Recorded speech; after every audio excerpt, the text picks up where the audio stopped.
So my name is Melissa Allen. I'll give a more detailed introduction later. But if you're new to joining the sessions, I just want to welcome you again to the Rise Up 2025 Pitch Competition Workshop Series. And so now this is where all of us get to kind of jam and work together. Some of you I've met before. Some of you I've actually worked with one-on-one. Some of you are brand new to my style of coaching, but I'm excited to be here. And so let's start again just by recapping what the BBPA does, what the goal of Rise Up is, and then we'll get into land acknowledgement and then jump right into the workshop. So BBPA was founded, so Black Business Professionals Association was founded 42 years ago, really to bring together the Black business community, Black professionals for networking, for community, and for programming that'll enhance their skill set and knowledge so that they can elevate in their business and their careers. And Rise Up is one of our core pieces of programming at BBPA. And Rise Up is our annual workshops and pitch competition specifically for Black female women identifying entrepreneurs across all industries, across all business models, across all levels. And how it works is we have today and tomorrow, where there are 3 workshops each day that hopefully everybody will get a chance to attend. And then Thursday, as I mentioned before, phase 2 of the applications open, and that is where you submit your application, which includes a business canvas, also known as a lean canvas if you're a startup, and your pitch deck. And you submit that, then we have 2 weeks to do it. After 2 weeks, the semifinalists will be notified and will be paired with a mentor or coach to help them prepare over the next 2 weeks for the actual pitch date, which is March 28th. Right. And I'd love to get into land acknowledgement. I did not do that before, so in the first session. So I'd love to do it this time, and then we can jump right into the workshop, mastering your pitch. And I'll make sure, okay, great, we are recording. So at BBPA, we acknowledge the land where the BBPA is located.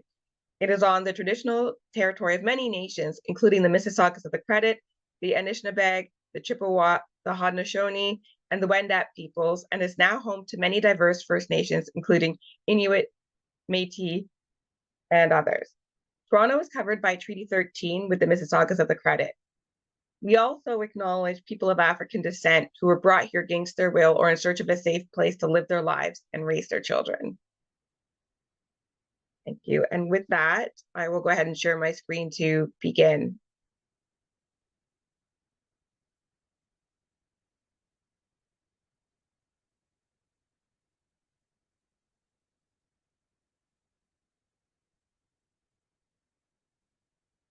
All right, so everybody can see my screen, I hope. It's called The Art of Pitching.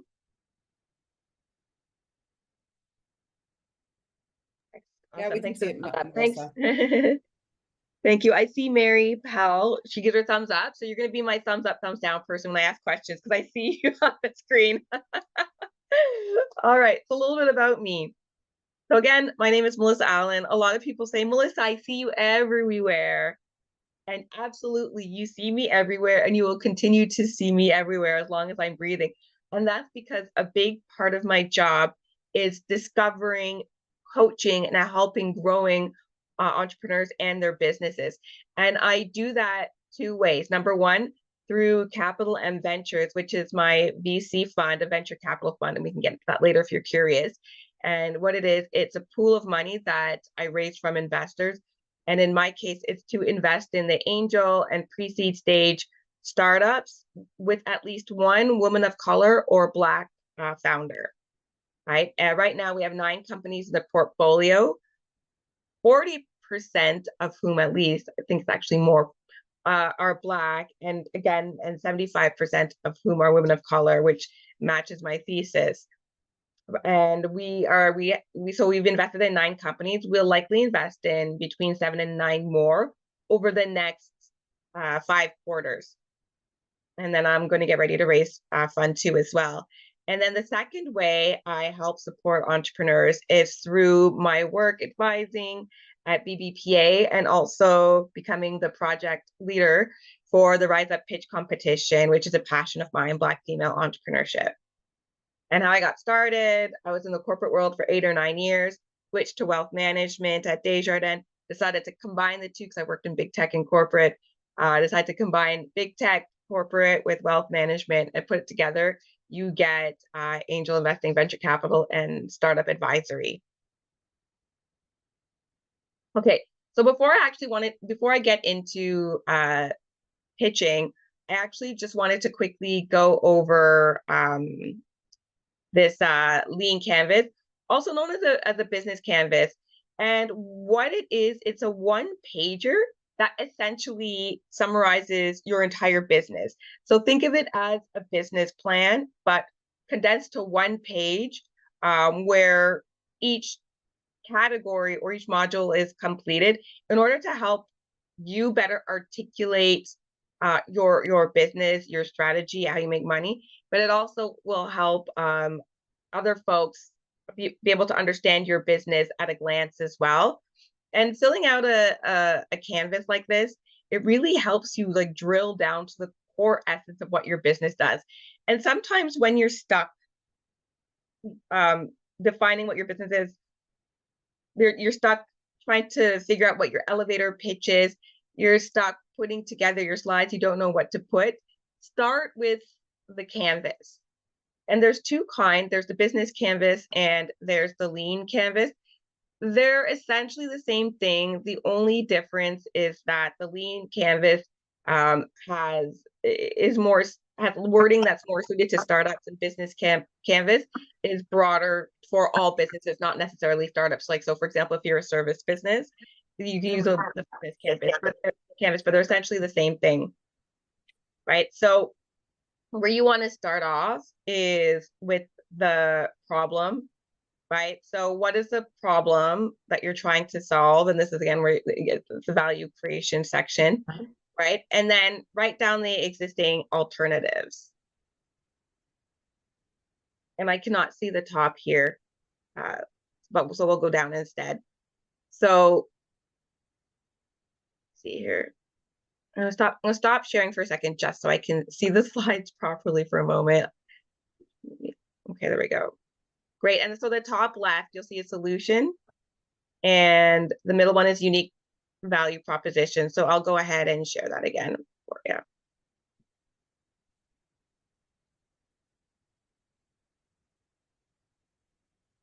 So you define the problem. Next is defining the solution, right? Which is what the problem that your business is solving.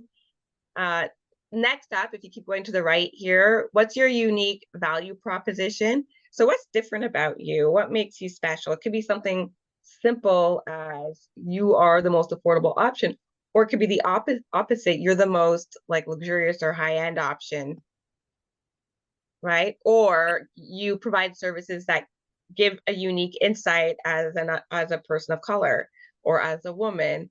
You use all organic ingredients sourced from a specific country, or you have a PhD in AI, right? So what is your unique value proposition? And then you can summarize into a high-level concept. After that is, how does that translate into an unfair advantage for the product or service that you're selling, right? And then now we get into the fun part again, the business part. So over again to the right, you have the customer segments. This is now where you're going to create segments. And what I call them consumer or customer personas. Some people, like especially in the startup world, will call it an ICP, which is an ideal client profile. So who is your ideal client? Sometimes you have three. Like, so even for me running a VC fund, I have customer segments where I have ideal client profiles. But for me, in my case, they're called investor archetypes. That's what we call them. And I have three investor archetypes, like, so three different kinds of folks who invest in my fund. And so the categories, if you all want to know some of the categories for me are the benevolent billionaire, right? So it's often folks that have made their money, they're self-made. They're now at the point in their business lives where they want to give back, hence the benevolent part. right? A lot of times they're like a little bit more out of their business, so they have time to focus on investing and supporting others through investment and through philanthropy. The other the other ideal client profile I have, or investor archetype, is I call them like my ride or dies. These are the friends or people I've met like over the past decade and a half, who like no matter what I do, they're on board with it because they've seen me grind over the past 15 years. They've seen how I've been able to build wealth with their own eyes. And so they are just ready to sign up for the next business opportunity with me because they trust me, they know me, and they believe in my work. And then the third profile, which I'm playing with a bit more, are, aside from institutional investors, which are like the bigger players like impact funds and things like that, are people who, quite frankly, like 100% align with with the mission. So they don't align with me necessarily, but they align with the mission, and therefore through that mission they align with me. So maybe they don't know me that well, or we just got to know each other over the past few months, but they believe in investing in women of color as well. They believe in investing in Black founders as well. They clearly see the need for support with these two startup founder groups, and so they want to support anybody that's supporting them. Those kinds of underrepresented investors, right? So we will have a chance at some point in this presentation, I'm looking at the time, to maybe help some of you, go through the business canvas if that's what you like. And then so the other sections here are key metrics. So what are your success metrics? What are the numbers that help demonstrate whether you're growing or say falling behind, right? So sales is a basic one, like top line revenue, but EBITDA, earnings before interest, taxes, and amortization, that could be another one because that could give you a true picture of your revenue. That's going a little bit deep. It could be a big one actually is attrition rate, right? So the rate at which there's a drop off, like month after month, especially if you have a subscription program, right? And it could also be LTV, which is lifetime value of a customer. So, and there are different tools and different calculations you can use to help you calculate how much is one customer that you've acquired worth. And on that note, another key metric too is cost of acquiring a customer. So the CAC, and that's how much, and it could be free through organic marketing or it could be paid through paid marketing, right? And channels, these days we're hearing a lot, especially in consumer brands, about omni-channel, which is when consumer brands are selling their products through all different channels. So they're selling it direct to consumer from their website. You can also find them in like Costco and Loblaws, etc. So what are the channels you're using to deliver your product or service, right? Is it through social media? Is it through your website? Is it through conferences, etc.? So that's a great way to write that down. It's a great way to get a clear picture of how you're acquiring those customers or how you're distributing your product, and maybe it might open up your eyes to other ideas. Cost structure, so that's just like what your products are and how much they sell for, and also like what's the cost to you of producing that product, whether it's a consumer good or a service.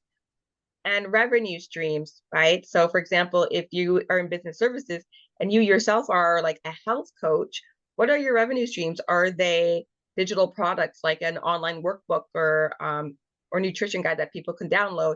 Is it one-on-one coaching, group coaching? Those are all different revenue streams. And so you fill out this canvas and it helps you. It's essentially a business plan, but on one page. It's a snapshot of how your business operates, how it makes money, and what makes your business unique. But I wanted to start with that, just so that we cover it, because we will be asking for it as part of the phase 2 applications. And again, it doesn't need to be too extensive. Sometimes it's just a few lines each. And as you're going to see later in the presentation, sometimes simple, or like the more simple, the more effective. So before I go into actual pitching and putting together a pitch deck, do we have any questions?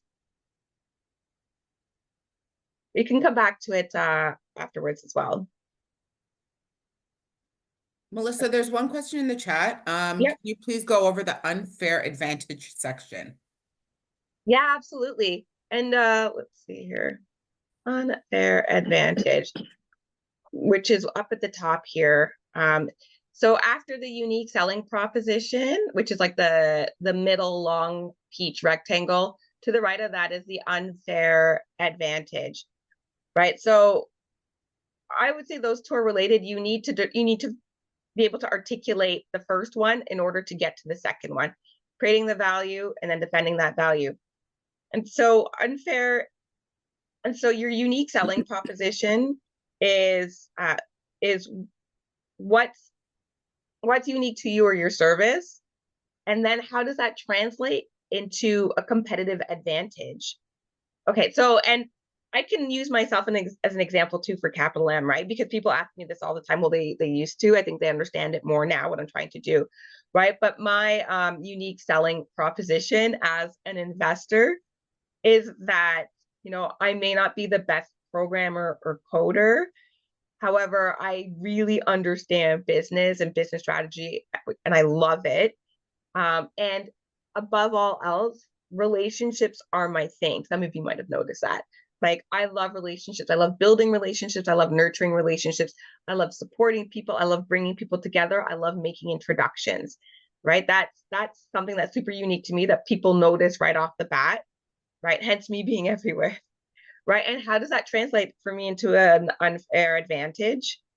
How that translates is, because of that network, this huge network I was able to pull together, I was able to be probably one of the first, I would say like the second ever, because BKR is the first one, but we'll say like one of the first two ever diversity funds, we can call it, in Canada, right? And as a result, that has put myself in the lead for leading funds in Canada who focus on underrepresented founders. And that's a fact because there's only three of us. There's myself, and then there's Lise from BKR Capital, and then there's Giselle Mello from Matter Ventures, who you will be meeting tomorrow because she's going to give a talk on venture capital, right?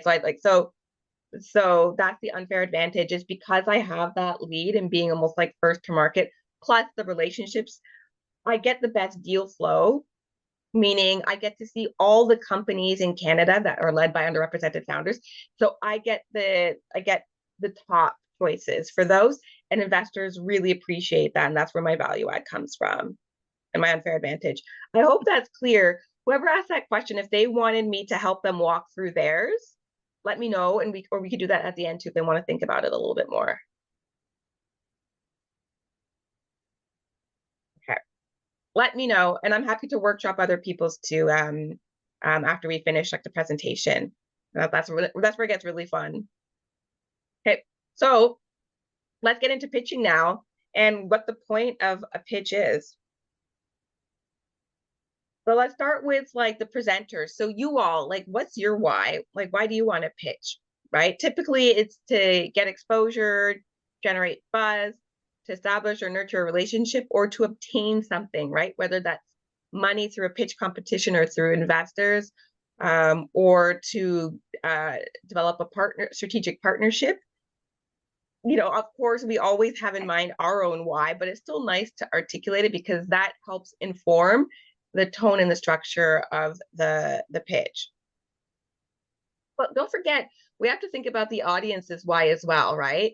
That's why I put like a big X near the presenter's why, because we need to focus a lot on the audience's why, right? So sometimes it's because they're looking for a service or a product, or they're missing something in their own business or life, or they have a specific need, whether they realize it or not, or they want to learn, right? They want to learn in general, learn just more about a specific topic that you know about, learn more about you, or learn about what's current, so what's out there. Keep in mind the audience's why, and ensure that you're tailoring your pitch and even your languaging to that audience. And I cannot remember why I have a picture of Jay-Z there.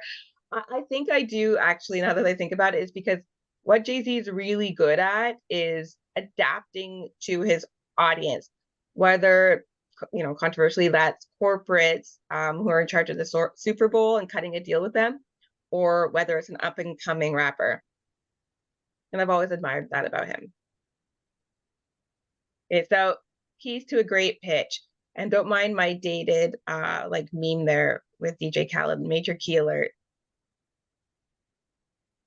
So storytelling is a huge key in pitching. And in fact, I would say it's not just become like a nice to have or an advantage, it's almost required now, right? In order to really pull in your audience. And so storytelling in the pitch can often be used in the form of a hook at the beginning of a pitch, right? So for example, like illustrating the problem with a personal anecdote or experience, right? And you inject it into the story and you inject it into a story that will, or inject it into your presentation that will reinforce key points and better engage your audience. I don't have an example, but and I didn't get permission for it in time, but I'll give you an example of a really solid piece of storytelling that I know that this is what got these two young women to keep winning pitch competitions. So one of my portfolio companies is called Africotton, and Africotton is a bra underwear apparel line for tween girls. They recently went on Dragon's Den in December, and they won deals with Brian Scudmore and Arlene Dickinson. And I actually worked with them directly one-on-one in their pitching, probably starting in 2022, and definitely we honed in on in 2023 when they were raising their angel round. And when they came to me, the Jessica and Chloe, they said, Melissa, like, we don't understand why we're not getting any traction whenever we pitch, right? Can you help us? What can we do? And so I worked with them. We had another pitch coach that worked with them as well and helped them get to like the heart of their story, the heart of their why. And it was summed up in one picture that they showed at the beginning of their deck. Before they got into any numbers, before they got into product, their first slide was just a big gigantic photo of, was Jessica, her little sister, who was 11 years old at the time, in Victoria's Secret, looking frightened and intimidated by all this, like, she's in like that darkly lit room with all the reds and the pinks, like the mood lighting and all that like sexy lacy lingerie.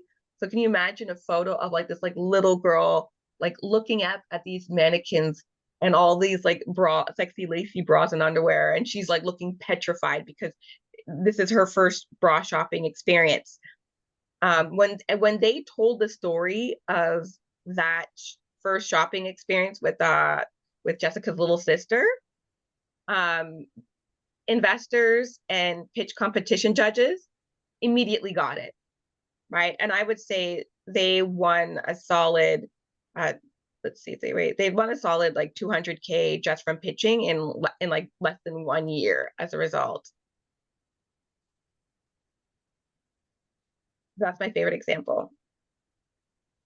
All right. So the narrative pitch is just an extension of the storytelling pitch, and it just weaves the story and the themes throughout the entire pitch, like in one continuous, like if you say theme or plot points, if you will, right? So it has like a nice story arc. And when it's done well, the audience is more likely to pay attention and remember the pitch. And there are easy ways to do that, right? So if you start with, for example, Jessica's little sister, who's like totally overwhelmed in Victoria's Secret, like, a great way to end it is with her smiling, happy that she has her bra, like, her bra, and it's exactly what she wants. And then there's also a screenshot of their also companion website, Your Big Sister, which gives them advice. So so you don't have to completely overdo like the narrative, but if you can refer back to that overarching story or why, just like 1, 2, 3 more times throughout the presentation, creates a nice little arc that keeps people engaged. Okay, now for pitch structure. So the structure of the pitch is problem, So you have to solve a real problem, of course, and and describe the problem in an understandable and relatable way. Remember who your audience is. Number two is the solution. Present your solution, make sure it meets that need. Again, I always say this: appeal to the customer's perspective. And this is the part now where you're appealing to that client, not necessarily the audience, but you're helping the audience see through the customer's eyes. Remember with Jessica's little sister, that photo, the audience looked at Victoria's Secret through Jessica's little sister's eyes and saw clearly what the problem was, right? And ensure the value proposition is clear. The opportunity, right? This is in the startup world, it's called a market slide, and I'll show you an example a little bit later, right? So we'll get to that, but it's what is the benefit and the return on investing in solving this problem, right? Like what's the potential return? Translate it into numbers, dollars, and statistics when possible. Again, I'll show you an example and why you're the one. And I know this is a little bit old hat for a couple of you on this call who've fundraised before, but I think it's always good to review it. And make sure you also articulate why you're the one, right? So why are you the one to do this? What experience do you have? What skills do you have? What contacts, what networks do you have? And pull this out into a separate slide. That's your About Me slide. And then we get into the ask, right? So that's a call to action. So whether it's for a grant, investment, whether it's a sale, a deal, partnership, mentorship, prize money, make sure you get that ask in there. So at least the audience knows why they're there and why you're there. What's the end game? And don't be shy about that either. So now let's get into slide structure, because before we got into pitch structure, now let's get into individual slides. We're making great time. Excellent. So I'm going to go through this and then in the last, say, 10, 15 minutes, I'm going to help some of you, hopefully some of you will volunteer, and I can help you just like verbally walk through your business canvas or walk through like your slide structure, right? And in order to help prepare you for that phase 2 application. And if I don't get any volunteers, I am going to call on some people because I know some of you. All right, so slide structure now. Typically, a pitch deck has 10 slides, and I'll email out to everybody like what those 10 slides should be, right, along with the business canvas. And by the way, the business canvas, if you search business canvas BDC, I think it's BDC, they have a free one that you can download, that you can like fill out as a PDF, etc. But we can also, because BDC is a great partner for us, we can also send it out as well. All right, so slide structure. Let's start with Airbnb's first ever pitch deck, which is widely available online. All you have to do is Google it, but I decided to use it to show you how to structure your slides and what to put on slides. And remember before when I was saying that sometimes the simpler the better. You'll notice here that Airbnb's slides for the very, very first raise are super simple. And this slide deck that I'm about to show you is from, again, 2008. It is Airbnb's very, very, very first slide deck, very, very first raise. And in 2008, they used this slide deck to raise their very first $600,000. Now you can only imagine how much that's probably worth, like hundreds of millions now, whoever were angel investing, or billions, depending on how much they invested. Okay, so slide 1 typically is supposed to be like that intrigue or hook slide. I suggest you put that in there. It could be your company's name, so I guess that's this one, right? Or a punchy one-liner or a punchy introduction. So Airbnb, they didn't have one. That's why I put the biggest question marks. But if you want to drop in the comments what a cool, interesting hook could be, because remember I told you about Apricotton's first slide. They actually used this format to a T, and their first slide was like the little sister in the Victoria's Secret, like looking petrified. that was their intrigue slide. That was their opening that brought everybody in. And I remember at the DMZ pitch competition, when was it? I think it's in 2023. Yeah, it was in 2023, I think, or maybe 2024. Either way, Apricot won. And when they had that slide, that was their first slide, like Jessica's little sister looking at the Victoria's Secret, because it was like all women, because it was like the DMZ Firehood pitch competition. Imagine like a room full of like 200 women just like gasping because that picture was somehow relatable to them in some way, whether it was their little sister, their daughter, their friend, their own experiences. So again, I'm always reiterating this, but an intrigue slide works, and we can go through some like ideas for each of you after. Okay, slide 2 is the define the problem slide, and here's what Airbnb put, right? Simple. Price is an important concern for customers booking travel online. Hotels are not that great, right? They leave you disconnected from the city and the culture. And it's hard to book a home with a local or to become a host, right? That was their problem. Simple, 3 points, boom, boom, boom. And then the next slide, so slide 3 typically is the solution. And so you state your unique value proposition. So the solution for Airbnb at the time, or Airbed and Breakfast, as it was known then, is Airbed and Breakfast is a web platform where users can rent out their space to host travelers, to save money when traveling, make money when hosting, and share culture with the local connection to the city. Very simple. Market validation. So slides 4 and 5, sometimes it's showcasing your progress, also known as traction, with hard numbers, but and context, but keep it honest and clear, right? Like you don't have to fudge your numbers, I guess is what they're saying here. So market validation, also known as traction. Actually, it's like a step before traction. So that's that initial early proof that people want this product, right? Because they're so early, right? So market validation is that couch surfing was a thing back then. And I remember because I've used couch surfing before. So, because before, one of the biggest pieces of pushback that Airbnb got, where people would laugh them out of rooms, was that nobody would ever want to stay in a stranger's house, and that was weird and creepy, right? But they're like, no, no, no, couch surfing exists, right? And so that was validation piece number 1. And number 2 was that on Craigslist, there were 17,000 housing listings, right? Like temporary meaning leave under, it's like either under 3 months or under 1 month on Craigslist, right? So the need was there.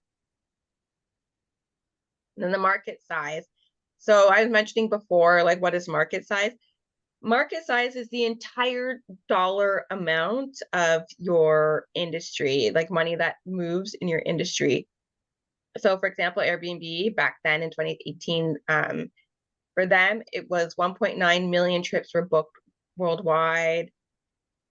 Let's see, $532 million was spent or budgeted for booking trips online. And they believed that they could capture like about, I think that's 10%, if I'm not mistaken, my math is bad, of this market. So they thought that they could capture a certain percentage of this 1.9 billion. It looks like 10%. I'll do my math later. And so they predicted that they could get to 10.6 million trips relatively easy, which translates into millions and millions of dollars.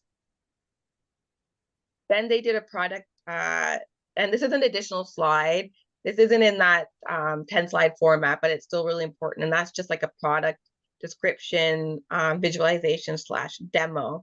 So people can at least understand and experience the flow of the product, or what it looks like, or the look and feel of it, how it works. And then the next slide is about you and your team. Why are you the ones to do this? Right. And so here we have the OG team from Airbnb. And if you ever listen to Brian Chesky, he has some really great interviews, especially on like Diary of a CEO, about building Airbnb. Really eye-opening. And now let's talk about the business model. This is the slide that sometimes trip people up, but it's just simply how do you make money, right? So it's just being able to break that down into simple terms, right? And sometimes there's business models that are, how do I say this? Like there's standard business models, right? Like, so for example, a percentage of like a service fee, which is, or a commission, which is like Airbnb's model. Sometimes it's like just direct to consumer from their website, like retail sales. Sometimes it's wholesale. There's different kinds of business models. And on top of that too, right? Like the explain the business model. Um, it's also great to show the investor potential returns, right? And paint the financial potential of the company.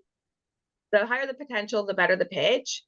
I would, this is a tricky one because you do want to put in projections and you have to walk the line between Delulu and realistic, right? Because you want to get investors excited enough to see the opportunity and how big this can be, but you better make sure that you can back up any kind of projections you have with this is exactly how I can do it. I've done the math, I've modeled it out, and I know that if I do this, this, and this, I can get to this revenue by year 3, 4, 5, 10. Right. So just make sure that if you do have numbers, especially if they're aggressive, that you can articulate very clearly how you can get to that revenue, and then you'll be fine.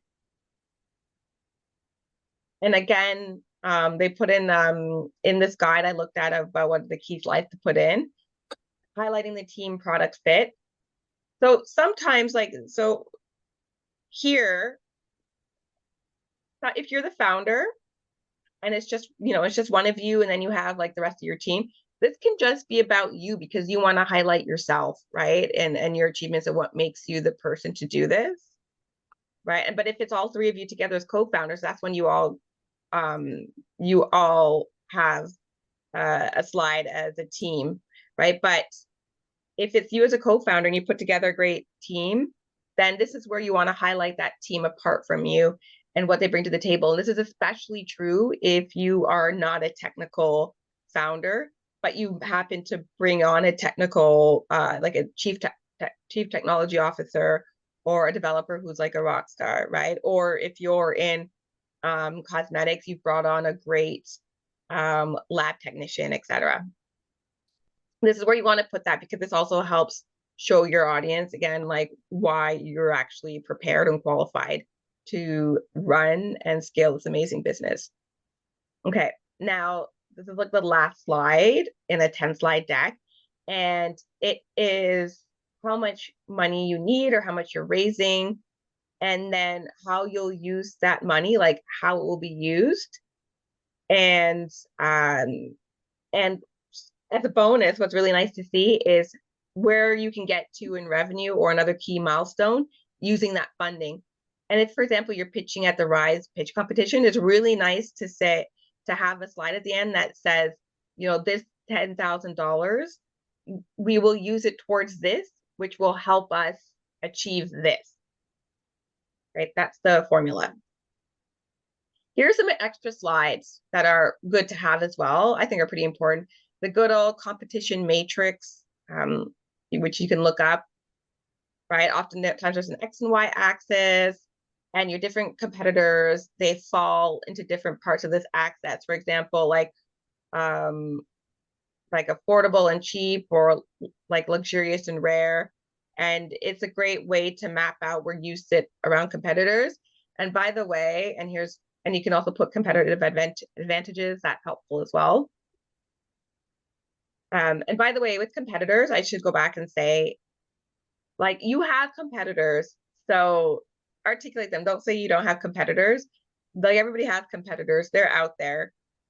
If you don't have competitors, it would almost be like a red flag to investors or to folks running a pitch competition, etc., because either you didn't do your research or you're not being honest, sorry, or it could mean that maybe your idea is not that great because nobody's done it. Like, listen, there are like how many billions of people on the planet? The odds are that somebody's thought of what you're doing, right? And so if they actually haven't turned into a business, that could be a sign that maybe it's not a great business. But that's up to you to articulate when it comes to competition. And some bonus slides could be things like press and user testimonials. And I think Airbnb, they put in user testimonials because, again, like the investors that are pitching were so doubtful as to whether people would actually use Airbnb or not. And then just some quick best practices before I stop sharing and we can have a discussion. Is to keep it concise. Rule of thumb is like 30 to 50 words max per slide. Especially if you're presenting, if you're pitching, keep it under 50 and try to even keep it under 30, right? If it's a deck then that you're going to actually email and send to investors or potential partners, you can make it more wordy, right? Because they can read it on their own time. But if you're presenting, it's often said that people are only doing one of two things. They're either reading the slides or listening to you. They're not doing both. So that's why it's good to keep it short when you're actually presenting. Avoid industry jargon and word salads. Again, keep it clear. And pitches can range from 90 seconds to a quick elevator pitch, to 3 minutes for a pitch competition, to 5 to 10 minutes, or even 20 minutes if you're presenting to investors. So show, don't tell. Photos are everything, like photos and images and graphics, even GIFs and memes, honestly. And again, use stories to illustrate your key concepts and understand and adapt to your audience. I love this picture. I couldn't find a higher definition one, but I think the image says it all, is to if you're in a room full of investors, then you have to put on your investor hat and think like an investor and what they want to hear in order to invest in you. And same, and at a pitch competition like Rise also, is when you're pitching to judges, they're often thinking, okay, can this entrepreneur, like, number one, is she going places, right? Like, so will she be a good representative of an alumni winner? And will she really be able to use this 10K prize to take her business to the next level? Is it clear, right? That kind of thing. So always keep in mind who your audience is and speak to them, while owning your X factor, while still owning who you are and your uniqueness. And so practice.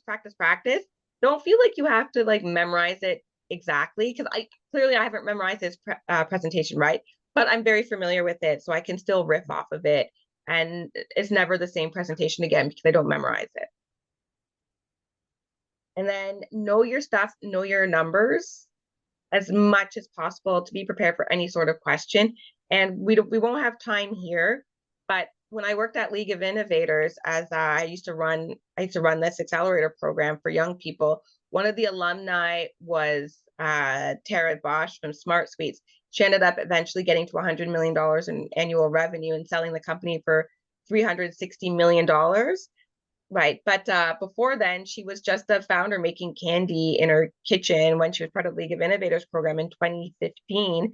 And when she hit $1 million in revenue, I think that's when she went on Dragon's Den. And my friends, I wasn't at League of Innovators at the time, but my friends were, including another BBPA advisor, Marlon. And they always talk about how when they were helping her prepare for Dragon's Den, they drilled her on all of her numbers, her revenue, her projections, her margins. Like, what would she need for her margins to come down to this? What was the industry average? They drilled her on like 100 different types of questions. And so she was able to win a deal. And I'm not sure she took it or not, but obviously she knew she was doing enough to build a great team and scale the company to 100 million in revenue before selling it. Okay, so resources I could talk about as well. The best places to start is Y Combinator. I'll give 3.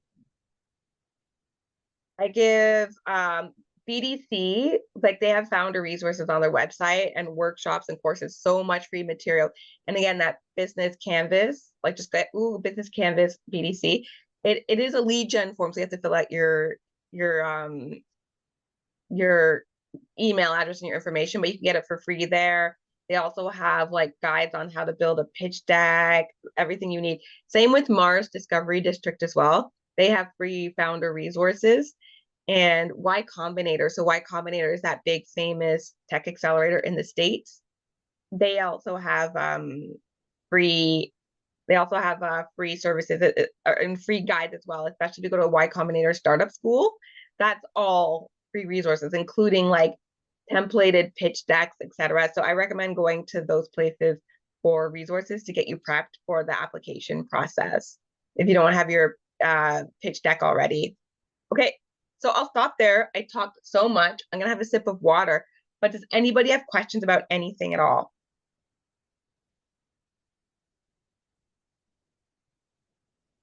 Okay, awesome. Salafo, go for it. And by the way, I met her for the first time on Saturday, but I feel like I've known her for like at least a year because we follow each other on TikTok and she does amazing TikTok content. Oh, thank you. Super appreciate it and really loved the walkthrough here. It was super helpful. My question is regarding from like slide 10. I know you mentioned that we should say how much we are raising and how the money will be used. For the competitor slide, should that be after we talk about how much we are raising, or should that be after we talk about our business model? Yeah, for sure. So how much you're raising and use of funds, that's always at the end. It's always at the end. You want to tie it up with a, okay, we've gotten this far. So now we just need more money to get even further, right? So how much you're raising and what it'll be used for, always at the end. And then the other two sections. So you were asking if competition comes before or after which other section? Business model. Oh yeah. Okay, so yeah, competitive competition, etc., goes after the business model for sure. And the reason why is just because like what's going to be on the audience's mind, like first before competition, is how is this thing going to make money? So it's good to satisfy their question by answering it before like early on in the presentation, I would say. So problem, solution, product, business model. Sometimes team can go before all of that, sometimes afterwards. It depends on the flow of your presentation. Okay, perfect. Thanks so much. You're welcome. Do we have other questions? I have a question. Yes, Tolu, go for it. Please, would you be sending the slide with us? The one you Yeah, just shared? absolutely. All right, thank you. You're welcome. I'm probably gonna send it as like a link in DocSend, okay? Just because like it's like so clunky. Yeah. But or yeah, maybe I'll send it. No, I'll send it as a doc link. I'll talk to Stephanie about whether we want to send it as like a link that you can view or the PDF. I'm fine with either. I'm probably gonna clean it up to make it look nicer though. All right, go for it, Mary. Can you hear me?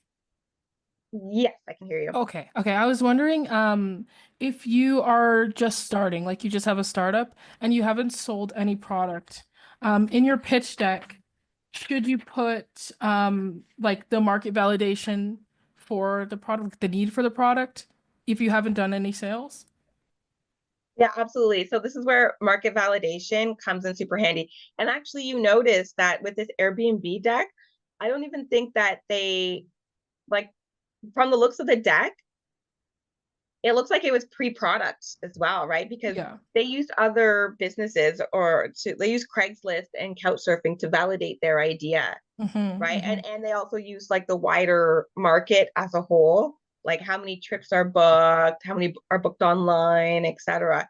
So absolutely, I think when you're pre-product, any kind of validation or early results, customer survey results, for example, statistical data that you can, find through StatsCan or through like McKinsey, etc.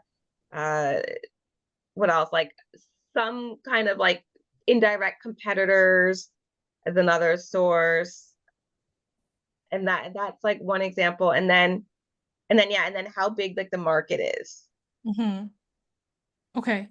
Sounds good. And if you were already like in the same kind of like market, but you're just like pivoting to a different like product or service, Mhm. would it make sense to include it in your like why are you the one slide 6?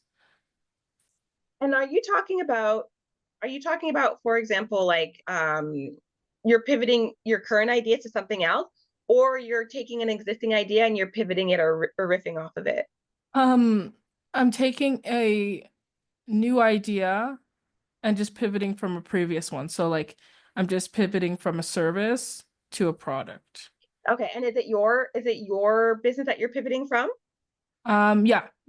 Okay, yeah, honestly, actually, my most recent investment that hopefully will be announced soon publicly, that's exactly what they did. They were a consulting business, and then they leveraged AI to just make it a tech scalable business, and and that's that's how they presented it. They're like, hey, this business was super interesting, and it was making money, so they were post revenue. Like it Mm-hmm. made us great money. We can 100x that revenue by adding AI to it. And Mm-hmm. it was super compelling, not only because of now you're making it into something scalable, right? So it's like Mm-hmm. bigger, which means more money and more excitement, right? But also it shows that you either have like initial expertise in this broader area Mm-hmm. that you can even pivot in the first place. So you must know something about that industry. Mm-hmm. And that also that you've been deeply studying this area at all angles for a while. Mm-hmm. Okay, sounds good. Thank you. You're welcome. All right, Oluwatosin. Is that Tony? No, it's not. Okay. Yeah, hi. Hello. Hi. Hi, Melissa. I wanted to ask, I don't think you've shared the requirements for the application. Like, I assume there'll be specific requirements, especially for a business that's just like a few weeks old or yeah. Okay, yeah, no, any business stage, whether it's an idea or fully formed post revenue, can enter.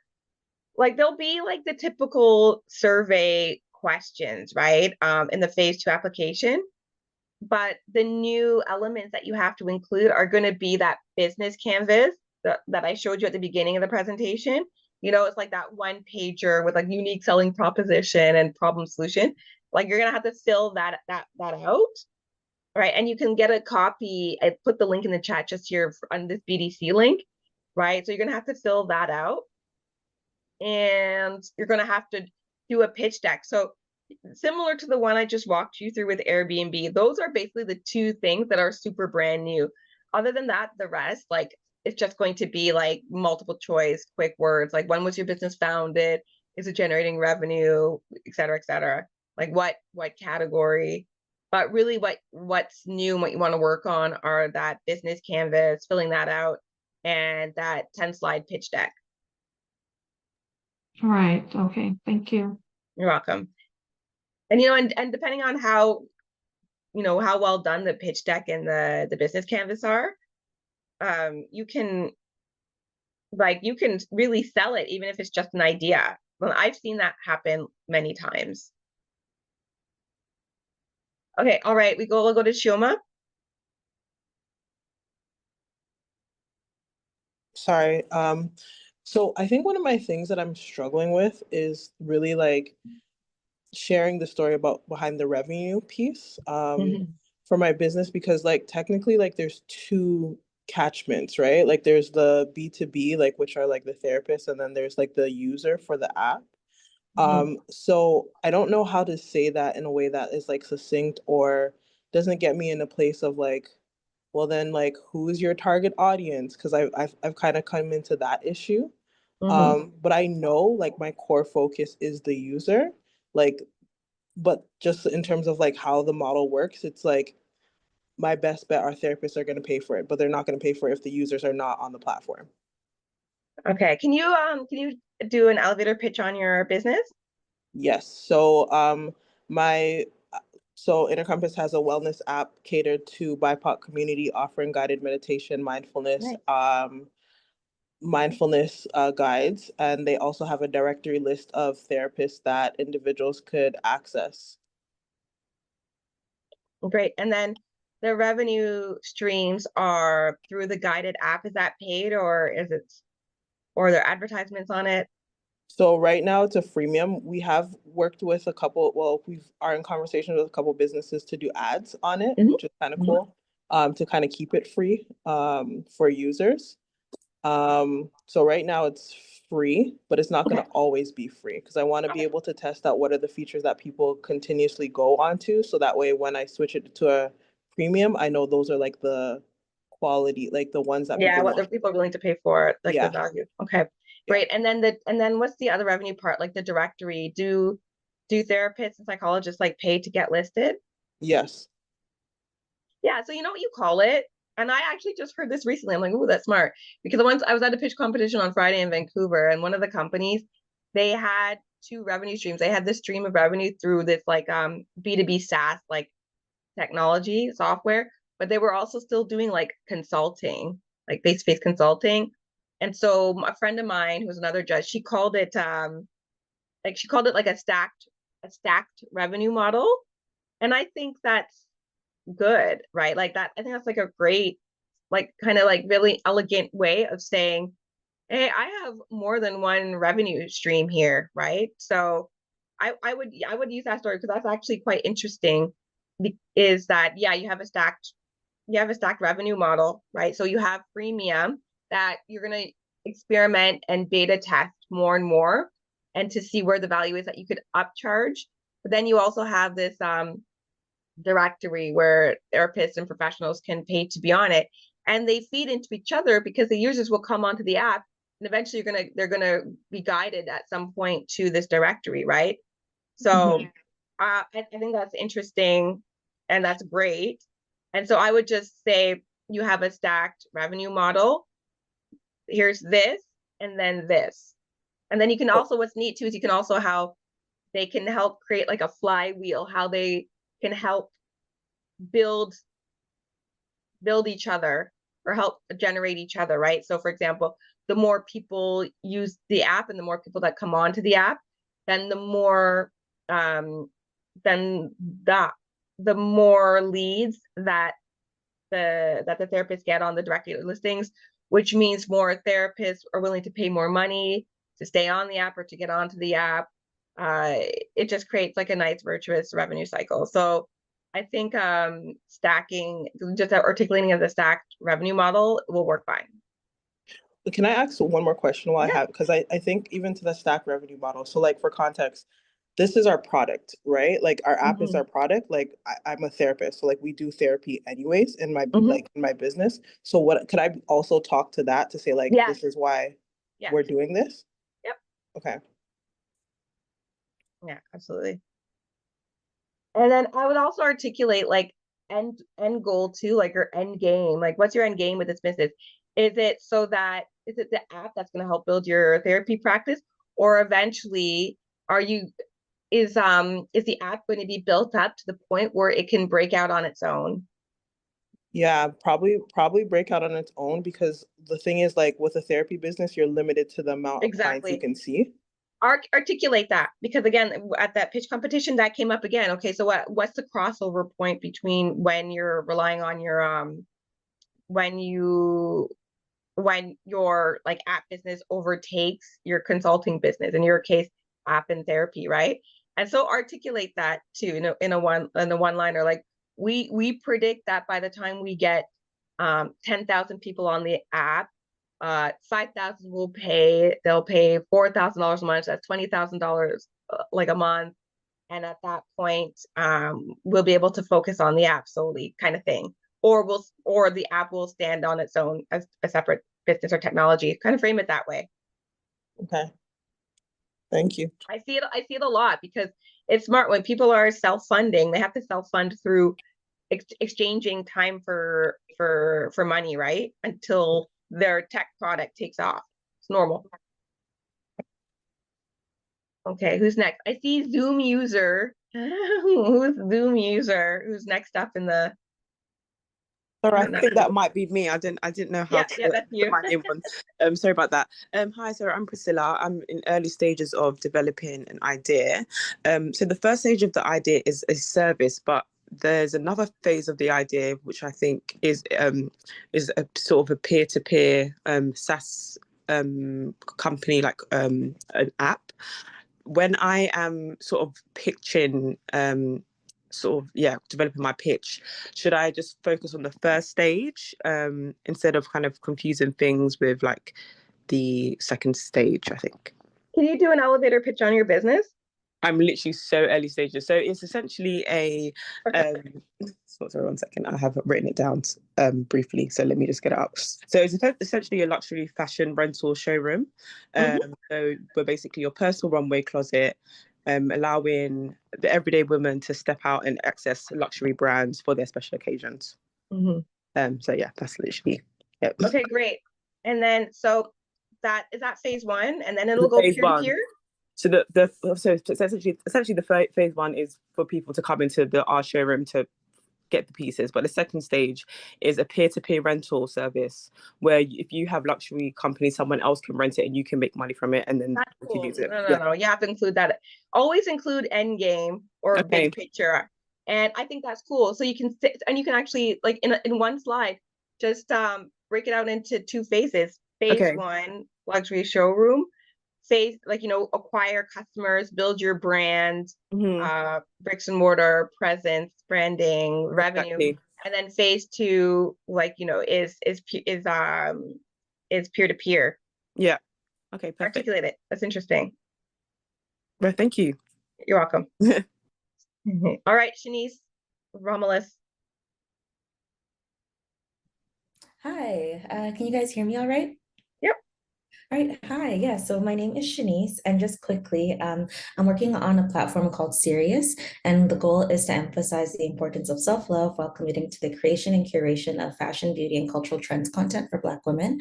And long story short, it's basically going to be an online and print fashion platform and magazine for Black women in Canada. And I guess my question is kind of based off of that stacked revenue model that you kind of talked about, and where the business will end off. Where does that go in the pitch deck? Like the stacked model, is that something that goes in like the business model or Yeah, that goes to the market business model adoption? section. Okay, what is market adoption? So sorry. Oh yeah, no worries. So we won't call it. Yeah, okay. Yeah, so business model is your business model, like how you're gonna make money or the different ways you're gonna make money. And I'm like, oh my gosh, so many questions. This is great. I'm gonna stay on for 10 more minutes, 15 max. Then I have to eat before the next session, which I'm gonna see you all on, I hope. But anyways, okay, so business model is how your business is gonna make money, right? And it can be stacked like the different ways. Now, market. So for you, for example, like don't worry about the word adoption. I think what you're meaning is just like the market opportunity. That's what the slide is called, market opportunity. And again, I'll have to I'll send out resources like for how to build the deck or like what the template slides are. But the market opportunity is like I call it like the universe or the total amount that the industry is valued at in general, because you're gonna take a slice out of that market with your product offering. So here's an example, and it can be broken down into TAM, SAM, SOM, into TAM, SAM, SOM, TAM, SAM, and SOM. Sorry, like mix them up sometimes. TAM, that's like the total addressable market. Total addressable market could be like, what is the value of the fashion industry in Canada? Like all of fashion, including the media, like the magazines, the clothing, the retail stores. And I'm sure that statistic is out there in different retail reports or fashion reports or whatever. What is the entire value of the fashion market in Canada? And if you do a quick search, it'll probably say like some billions of dollars. right? So Mhm. that's like the total. Okay, now what's the uh serviceable Sam serviceable addressable market? So that's now you're gonna like drill it down even more. Okay, so then based on my business model, this is just an example. If I'm going to sell ad space, or if I'm Mhm. going to sell like retail, right? They'll be able to click on clothes and makeup and buy them. Then what is the serviceable addressable market is drilling it down from this wider industry into, okay, so Yeah. then what is the we'll say, what is like what is it the total value of the magazine industry in Canada, or like the fashion magazine industry, and as well as online retail, because you're going to plan on doing an online click to purchase aspect of it, right? And that's probably going to be like 1 billion, right? And then you're going to say, okay, now the serviceable obtainable market, like the market I can obtain, how big is that? And so then you're going to look at how much is the Black woman fashion and beauty market in Canada. That's the market you're going to go after, and it's going to be probably in the hundreds of millions. And you're going to plan to say, we plan on being a huge voice in this market, and and we think that we can go after like 1%, 5%, 10% of that market, right? So it's helping the audience get a clear understanding of how big the market is, because if the market's too small, or if they don't even know how big the market is, then that could put doubt in their mind as to whether any money could be made from this market. Okay, so yeah. So that slide, I guess in like the differentiation of like the market validation, this slide is kind of like how much of the pie I Exactly. have access to. Yeah. Okay, cool. Thank you so much. You're welcome. You're welcome. And again, I'm going to do resources. I'm going to send out resources that will specify that. So whenever I think of like the market opportunity slide, I always think of it as big circle, medium circle, little circle. And the little circle is like what you're actually going after. Yeah. Like the pie that you're going after. Okay. Next up is Tamara. Hi. My question is, I've had issues around when I've pitched before, people not believing in the team. And I think that has part to do with education. Like they're looking that you have a master's, a PhD, some certificate. I'm just wondering what your advice is on how do you make people believe in your team without that educational background, especially if it doesn't relate to your business. Yeah, that's so interesting, because I know your business. Do you have a retail location here or no? Yes, I do. And and then you also do wholesale, right? Yes. Yeah. Well, let's say wholesale. I mean, you deliver to retail partners. Yes. And you also do direct delivery, right? That's right. And So, and who is, and I'm asking, and by the way, everybody, I'm asking Tamara these specific questions because I know her and I know her business well enough. Who's on your team again? It's you. Is it your husband? My fiance. And we just recently have brought on a CFO. So it's the three of us now. Okay. And who's your CFO? Congrats, by the way, on getting a CFO. It's great. Thank you so much. His name is Baldeep Akla.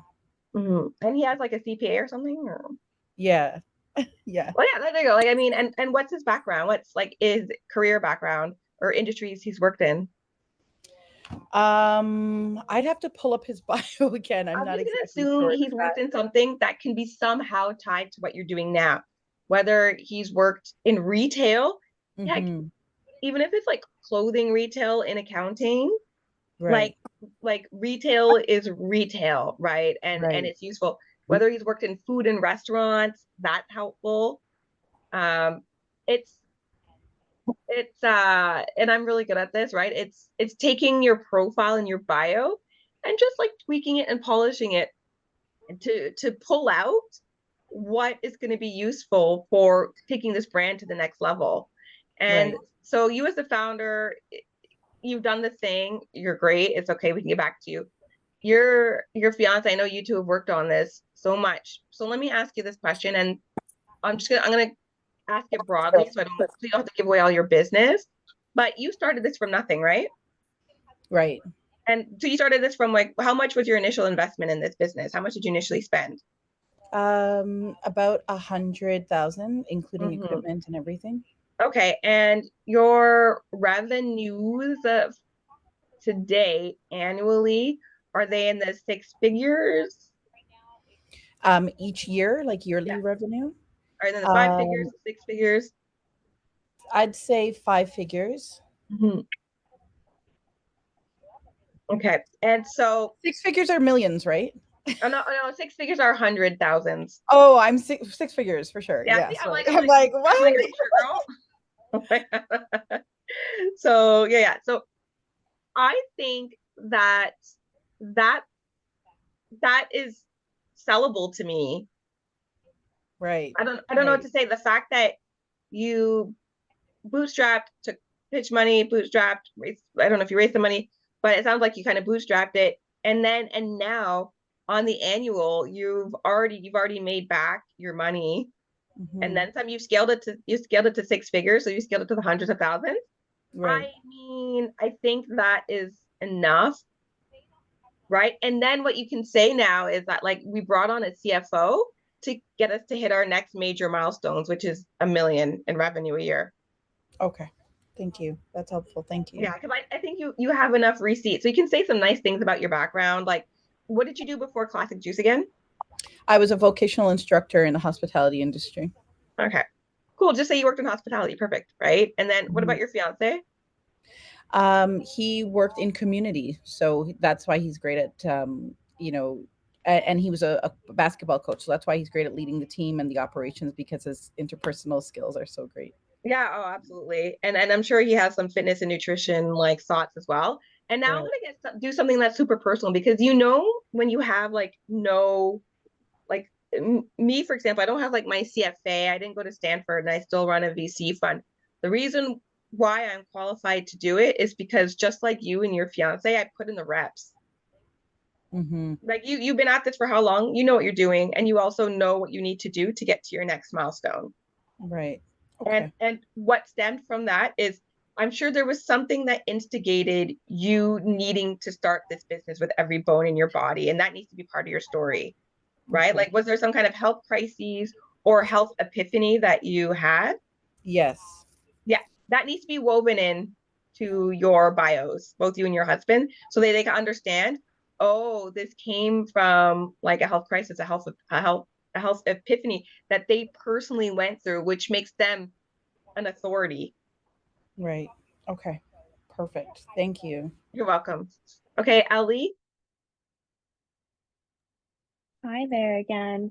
Just really quickly, I had a question. I know you touched on a bit about the market validation, and it kind of ties into finding the line between being, delusional, but also ambitious about what I think my brand can bring. Do you have any tips on what, just tips on how we can make sure we're not being too overachieving, I would Yeah, say. I am an all-star at this. Okay, so we're talking about like what you think you can achieve with the business, right? In terms of like users and revenue, Mhm. Yes. right? Like, Oh, we're sorry. I talking don't know if about, you can hear me. Yes. Yes, sorry. okay. Might be Yeah, no cutting out. worries. Yes, that's correct. So we'll do like a quick exercise together, and you can fudge the numbers in your head if you don't want to share them too much, but Mhm. or I can give them the numbers. So your business, say for example, actually, what's your business again?